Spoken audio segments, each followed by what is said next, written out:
Well, thank you for having me, and I'm here to talk about the Sparkill Creek, and I think Colleen's presentation was very useful, and I have a lot of questions for her later, but I can assure you I have no intention of running for supervisor in our town. Did I trust you? We gotta do it, right? The Sparkill Creek, first of all, I'm here with the representing the Sparkill Creek Watershed Alliance. And I don't have a list of all their names, but Jim Elling from our group is here, and I'm very grateful. And I'll talk a little bit more about our group in a second. This is a picture of the village of Piermont, and the Sparkill Creek comes out in the Estuary Reserve in Piermont, and it's a great marsh of 100 or so acres, and one of the 4 on the Hudson. So listen, look, you guys aren't here to learn all about the Sparkill Creek, but I'm hoping that you may see some similarities to your own particular location. We're fairly diverse, but we're very small. It's 11 square miles. We have the advantage of being in New York anyway, in only one town and one village. And that village is actually within the town as well. So there's only 2 municipalities to deal with. And you think that is a good thing, and it is. It eliminates a lot of complications, but you have to deal with one organization. So that has its challenges as well. Plus, we have a portion in Bergen County, in the towns of mostly in Rockley and North Vail in New Jersey. So that is a portion that that I frequently go to Jim to ask about, because it's a place where we haven't worked as much. Well, interestingly, we are kind of covered by the Estuary Program Action Plan that really technically goes to the Tappan Zee Bridge, which is in the upper right corner here, but DEC is very flexible and has helped us a lot, even though we're also within the Hudson Harbor and Estuary Program in the state of, mostly in the state of New Jersey. We are technically within their jurisdiction as well. So our organization, I'll just take 1 minute to talk about us. We're like the Punch Brook and everything. We're all volunteers. Our current iteration of this group has been around since about 2011. We also got started, one of the big project right after we got started was about enterococcus testing. And I see Dan Shapley is here today, and the Riverkeeper has been just wonderful to us and helped us with a lot of testing over the years. We were kind of a pilot program, I believe, with them. We were one of the first tributaries to do enterococcus testing. And we're very grateful to have their support. And that's kind of the way we think of the Sparkill Creek. It's a small, approachable watershed where things can be learned because it's kind of easy to work with. That was one of my selling points to Emily about getting accepted for her work.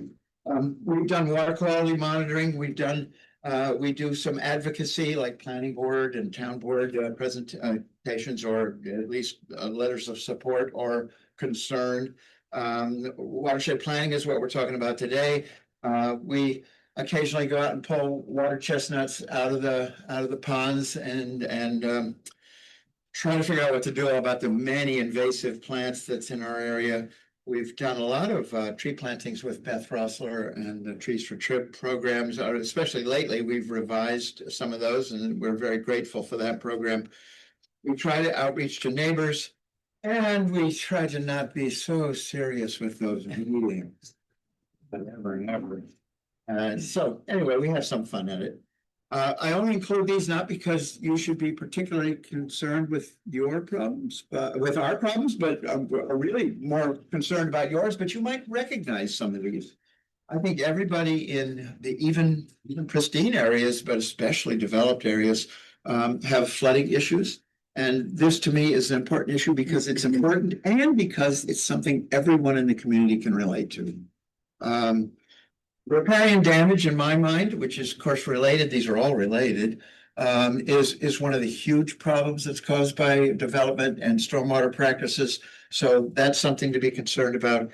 And water quality, as I mentioned, with bacteria, but it's not just bacteria, it's all kinds of things, siltation, all kinds of things. So these are three major areas of concern, but I don't want to talk about just the negative things. One of the positive things is to do a watershed plan and identify both the good and the bad. You may recognize some of these issues. I mean, one of the things we didn't include a lot of the history of the watershed, but there is a history of people, having groups for 100 years that are concerned about the health of the Sparkill Creek and its watershed. So people have recognized this place as a special place, and there have been concerns for many, many years. But it's like people state these concerns, and everybody goes, "Yeah," and then you don't get elected as supervisor or whatever, and you go forward, and then another generation of people comes by, like our group. We have these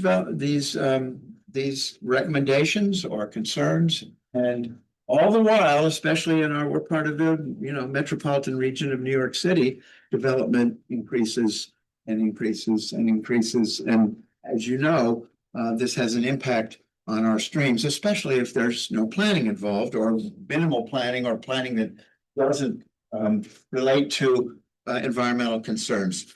So one of the reasons also to have a plan, I believe, is that nobody else is going to do it. There's people here, I'm sure you're from watershed groups or even maybe officials in local governments. No one will do it if you're not doing it. We are the cavalry. So it's kind of well, I didn't want to do this, but I have to do it. Another big problem that I see is that so the first step that I would do is I'd say, okay, well, who's running this show? Who do I go to either complain or support or do it? Well, nobody's really in charge. Everybody has a little piece. So your highway department, our highway guy is our best ally. He's worried about the bridges. Don't wash out my bridge. I want to make sure that they're adequate. We have to have a plan for that, and they're very well organized, but don't worry about the bridges.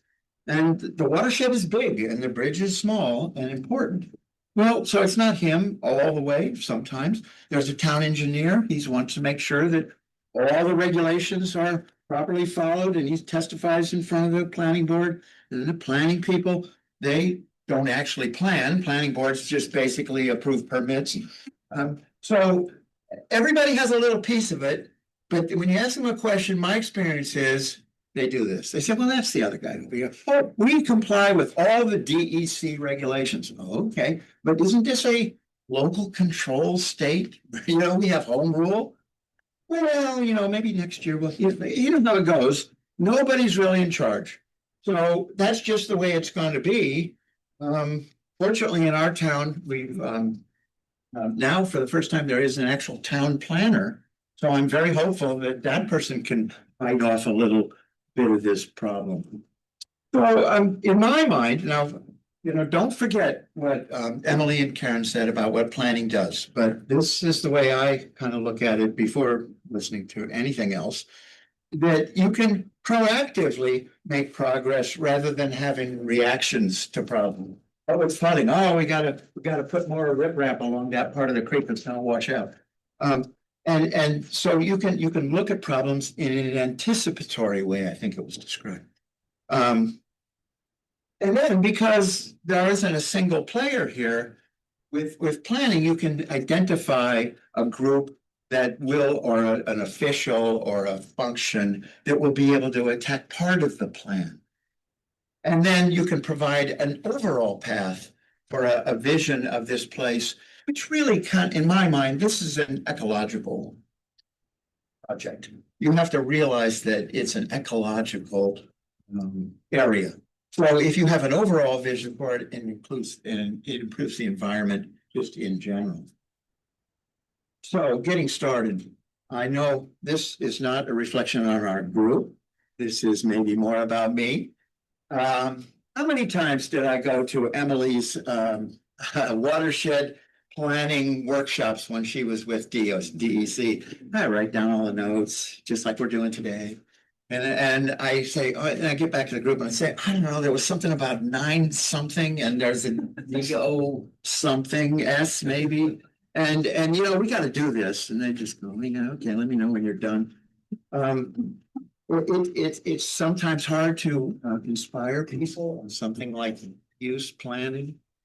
And in fact, one of our members really kind of rejected that, and I got her to go to the Pace University land use leadership and said, now I get it.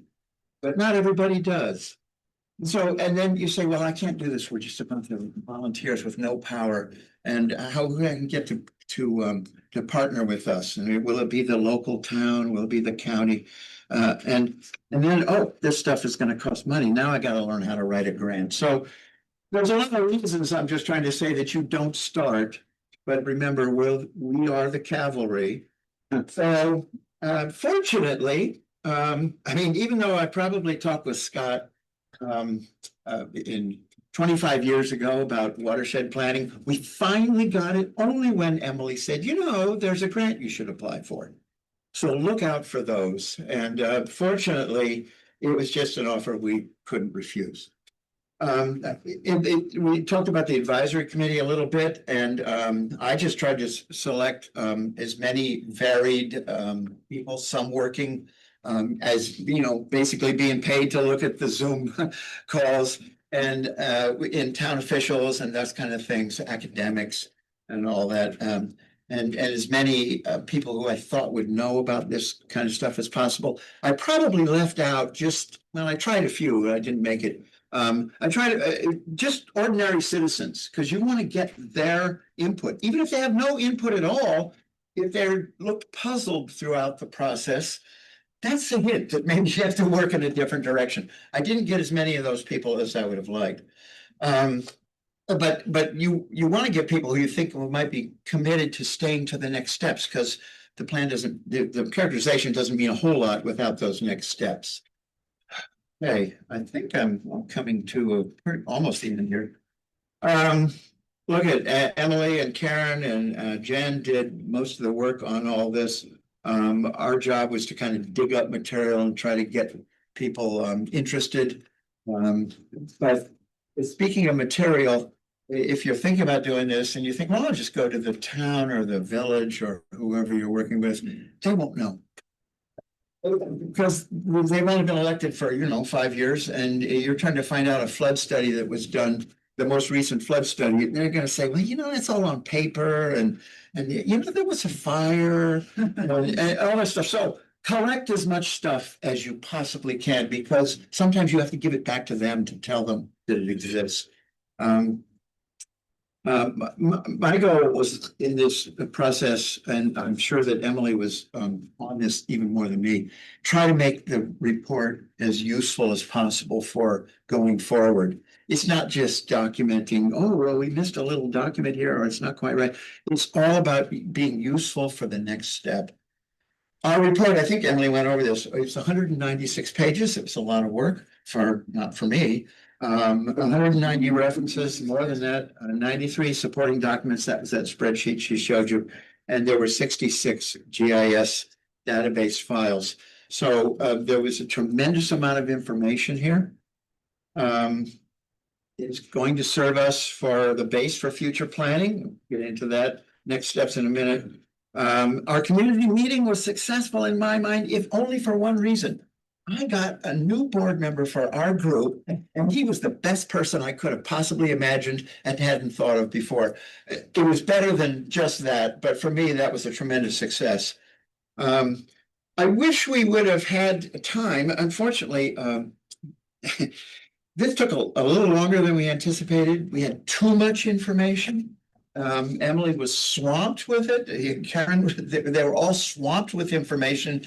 And fortunately, we didn't include some of the things I wanted to put in there. So we don't have to include any. Part of it was what didn't we get? we didn't get to that stage of finding out what we didn't have, but I can tell you, it doesn't matter.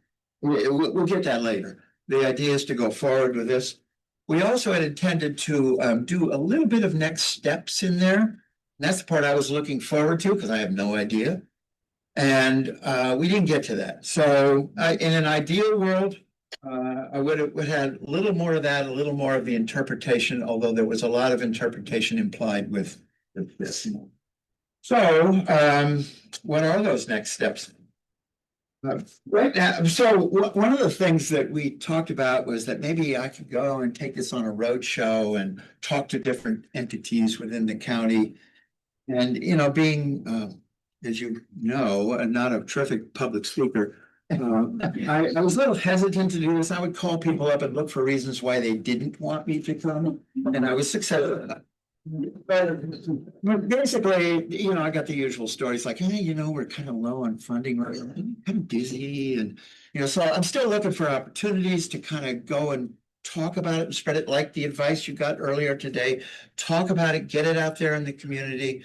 So that's a to-do list on my part. But one of the ways that we thought about it, and I'm hoping to talk with anybody that will talk to me today, is that we thought, well, we don't have enough oomph, enough money and enough direction to just go out and start and get a grant for a full plan. I don't think the community is quite ready for it right now, and we, as a group, certainly don't have the money. So the idea is to maybe find a consultant to kind of guide us in the right direction. Who are the key players? Again, nobody's in charge. So should we get the county involved here? Should we get you know, outside people involved? Should we work on the town more? You know, whatever the path is, I want to create a path towards getting a full plan done. And there've been a couple of suggestions along those lines. That's what I'm thinking of right now, but it could be something else.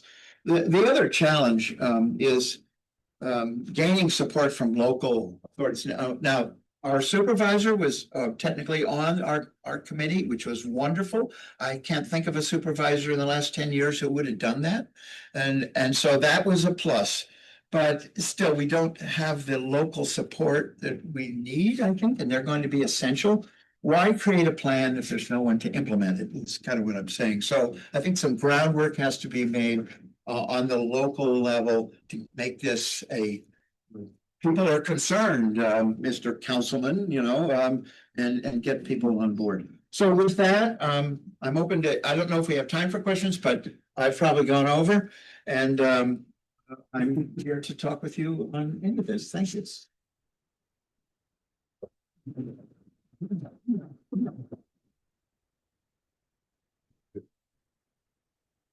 Question for Barry? You are sending out these charts, right? Yes, we can do that. All of the documents? Sure, with permission from the speakers. Sure. Yeah, of course. Yeah. I do, but just making space if there's anybody from else who has a question. Checking, no Q&A in the. Okay, go ahead.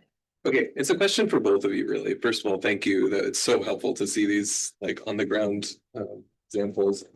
You both talked about fairly successful community events to share reports or to get people on board. I was wondering, does it feel as if the characterization, the report, the work you did to get to that point was helpful at cutting some potential conflict that may have come up without that characterization, without that work? For example, decisions related that are relevant, like land use decisions, like has this been, especially like from the town supervisor point of view, I suppose, like, do you think that this is actually doing the work to bring more people on board that would be a voice of contention? Is it cutting some of that, or no? Is it still divided? Go ahead.